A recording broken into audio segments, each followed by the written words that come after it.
Hello everyone, welcome to Michael's vlog in the Philippines.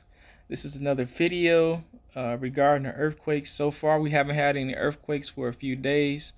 Actually, I went to a different city at one point because I just wanted to get away from Davao because everything that we had saw, it was a little bit traumatic, to see buildings, basically falling apart. So we went to Digos, and actually in Digos they got hit pretty hard too. And actually the damage there is more significant than here. A lot of the main businesses shut down. I saw a lot more buildings that had damaged compared to Davao, and really the only place that you could buy stuff was from the supermarket. So you have to go out to these. I'm sorry. I don't know if you would call it a supermarket, but it's like an open market where you go out and you can buy different things from street vendors. That was the main way that you buy stuff. So it's kind of a strange feeling knowing that you can't go to a mall, you can't go to any special grocery stores. You just got to go to a supermarket to buy everything.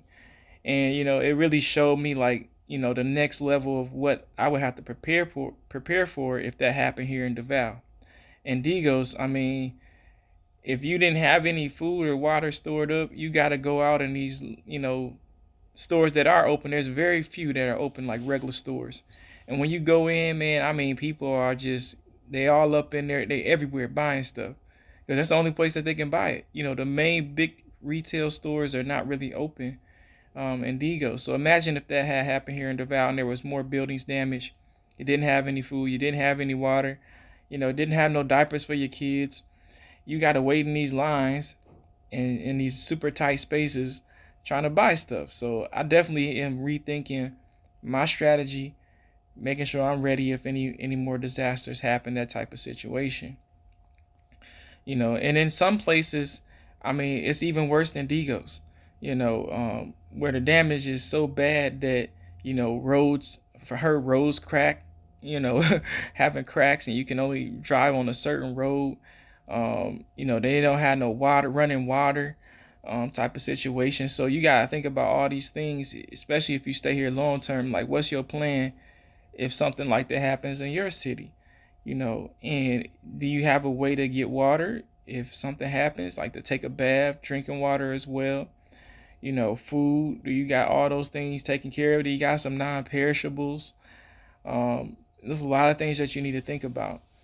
Now, I am going to probably make a video at some point where I, give some tips or ideas of things that you should have, in case of an emergency when you're here.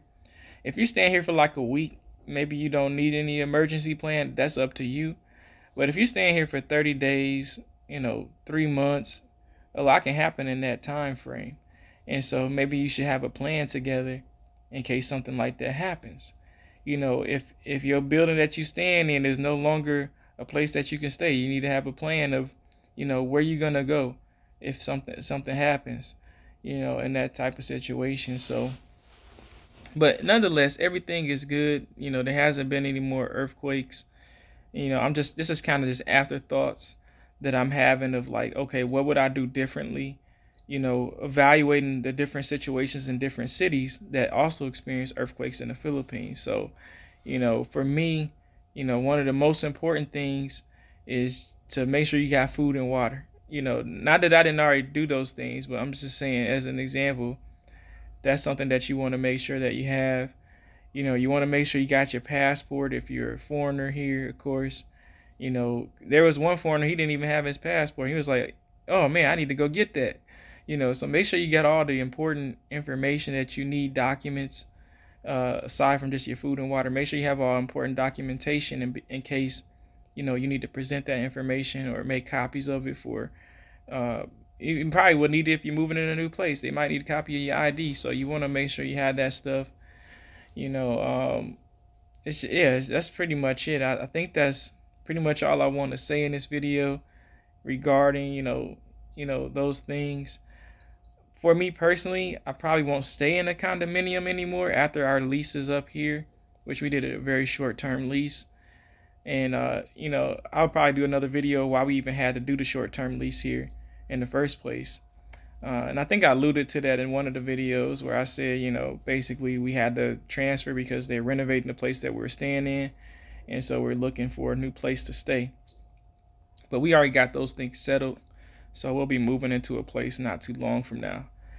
But yeah, I think I'm done with condominiums after seeing that building, you know, having the cracks in it falling apart, and knowing that the same developer made a lot of the other buildings that I saw around here that are really big, huge buildings with a lot of facilities.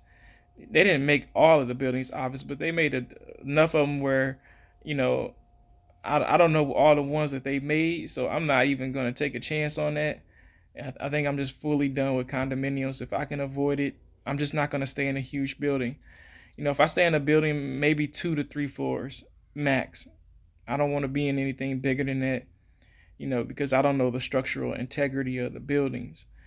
So for me, I think we need to go back to our old mode, which is we primarily been staying in a real house, like no additional apartments attached to us and that kind of stuff. So primarily my goal would be to stay in the house or a smaller building that doesn't have too many floors to it, that would be generally safe, or at least give me the option to get out very quickly. The problem with being here in a condominium is when you go out your door, you're not going outside, unless you're on the first floor.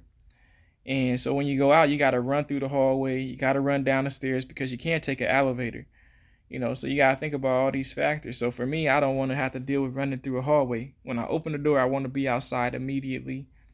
No wasting time, because when that earthquake get hitting, you got to be out quick. You can't be wasting no time. And if you don't have enough time, you got to get up under a table. And I don't want to be up under a table when I got a 4 or 5 story building that I'm in, and you got units above you that could collapse and fall in and put extra weight on the space that you already in. And that's pretty dangerous.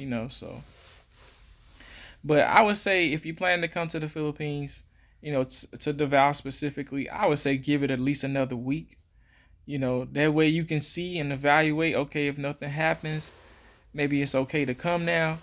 But if you do come here, at least prepare you some kind of emergency kit. That way, if you're in a situation where you need a few days, for things to settle back to normal, you got those until you can get back to your home country. I would definitely make sure you got a plan for that. So yeah, no more earthquakes. Let's hope it stays that way. And I appreciate all those who watches Michael's vlog. From now on, whenever there is an emergency with earthquakes, I'll definitely, if it's in Davao, I'm not going to talk about the other cities because that's not where I'm at. But if I see that we having earthquakes in Davao and I get a chance to make a video, I'll try to keep you guys updated because that's really important information, especially if you're planning to travel here. And so I'll try to keep you guys in tune on that information and what the situation is here so that you know what you're getting yourself into if you do decide to come here. And if you're not deciding to come here and you got family here, maybe you want to know, like, okay, what's the situation? I'll try to use my channel as a way to keep you posted up on those different situations.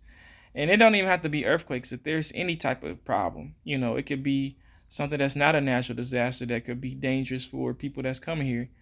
I'm going to try to put that information on this channel because I know it's critically important for you guys. So with that said, I hope you guys enjoyed my vlog. If you did enjoy Michael's vlog, don't forget to embed, comment, share, and subscribe.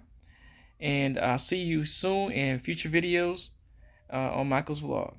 Have a good day.